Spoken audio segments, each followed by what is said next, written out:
Buenos días, mi nombre es Lami Q. Hoy les voy a realizar una presentación de finanzas corporativas. Empezamos por la historia de las finanzas.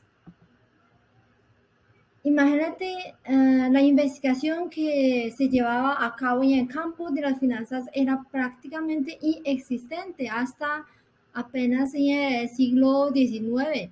Y en esa época los gerentes financieros se dedicaban a llevar libros de contabilidad y su principal tarea era buscar financiamiento cuando fuese necesario.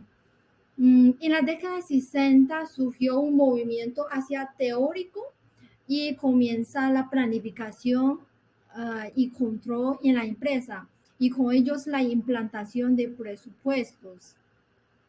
Y luego en 1958 surgió el modelo de la estructura financiera M. Este modelo sugiere que la estructura financiera no afecta el valor de la empresa. En 1976, Jesse y McLean crearon una teoría que se llama teoría de la agencia. ¿Qué quiere decir eso? Esta teoría argumenta que bajo las condiciones de información incompleta e incierta, dos problemas de agencia se presentan entre los accionistas y el administrador de una empresa. Y en ese sentido, pues la empresa debe incluir costos de agencia para monitorear o realizar un control. En la actualidad, las funciones de las finanzas en una empresa son analizar y planear las actividades financieras con fin de maximizar el valor de mercado de la empresa. Y el siguiente tema hablamos el costo de capital, pero ¿qué es el costo de capital? Según Scott Besley, el costo de capital es el costo promedio ponderado de los fondos de la empresa y hay una fórmula para calcular el costo de capital que se llama la fórmula de costo de capital promedio ponderado. Esta fórmula nos permite determinar cuál es el costo de capital de una empresa o un proyecto, teniendo en cuenta el porcentaje que contribuye cada una de las fuentes de capital. Y ahora veamos riesgo y rendimiento. Existen dos tipos de riesgos. Uno es el riesgo de mercado, que es un riesgo sistemático y no se puede eliminar mediante la diversificación. Al contrario, otro riesgo que se llama el riesgo único, se conoce como no sistemático y se puede eliminar diversificando como el cambio de los gustos de consumidor y el desarrollo de nuevos productos, entre otros.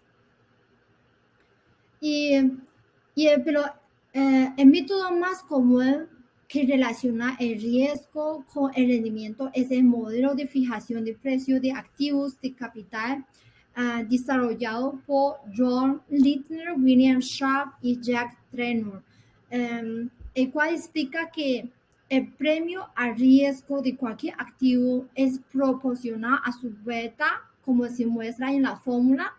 Y otras palabras, si un inversionista pretende percibir mayores rendimientos, debe invertir en un activo de mayor riesgo. Ahora seguimos con la estructura de capital. Normalmente la estructura de capital de una empresa es la combinación de capital contable y deuda utilizadas para financiarla. Una estructura óptima de capital es aquella que genera equilibrio entre el riesgo y el rendimiento para el logro de la meta final de la empresa, que consiste en la maximización de precio de las acciones. Y luego hablamos de capital de trabajo. ¿Pero qué es? Capital de trabajo es la diferencia que se presenta entre los activos y los pasivos corrientes de una empresa. Siempre que los activos supere a los pasivos, la empresa tendrá un capital de trabajo neto positivo. Cabe anotar que el principal objetivo de la administración de capital de trabajo es reducir a mínimo la cantidad de activos a corto plazo que se mantienen en la empresa. ¿Pero por qué? Porque cuando mayor sea la razón de liquidez, menos rentable será la empresa. Ojo esto. Luego seguimos con presupuesto de capital y análisis de flujo de efectivo. El presupuesto de capital es el proceso de planeación para compras de activos cuyos rendimientos se espera que sea recibido en un plazo mayor de un año. El proceso de presupuesto de capital se compone principalmente de la estimación de los flujos de efectivo con el proyecto. Generalmente un gasto de capital requiere una salida de efectivo inicial llamada inversión neta. Es importante medir el desempeño del proyecto en términos de flujos de efectivo operativos netos. Para cualquier año en la vida del proyecto, el flujo de efectivo neto es igual a cambio y utilidad de operación más el cambio en depreciación y menos el cambio en el capital de trabajo neto, como está la fórmula. Y una vez que se haya proyectado los flujos de efectivos netos, se debe evaluar el proyecto en cuestión. Los métodos más comunes para evaluar el proyecto son el valor presente neto, tasa interna de rendimiento y el periodo de recuperación. O sea, en cuánto tiempo puede recuperar todas estas inversiones. Y luego seguimos con el riesgo de un proyecto. A ver cómo una empresa puede medir el riesgo de un proyecto.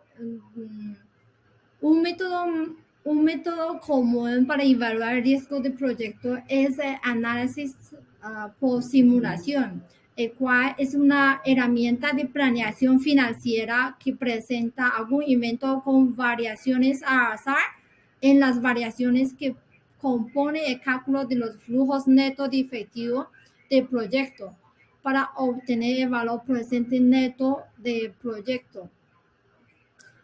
Por último, vamos a hablar del punto de equilibrio. El punto, ¿qué es un punto de equilibrio? El punto de equilibrio para una compañía está representado por aquel nivel de ventas en que no tiene utilidad, pero tampoco incurre en una pérdida. ¿Qué quiere decir eso? Pues, en otras palabras, podemos entender que los ingresos y los costos y los gastos se igualan.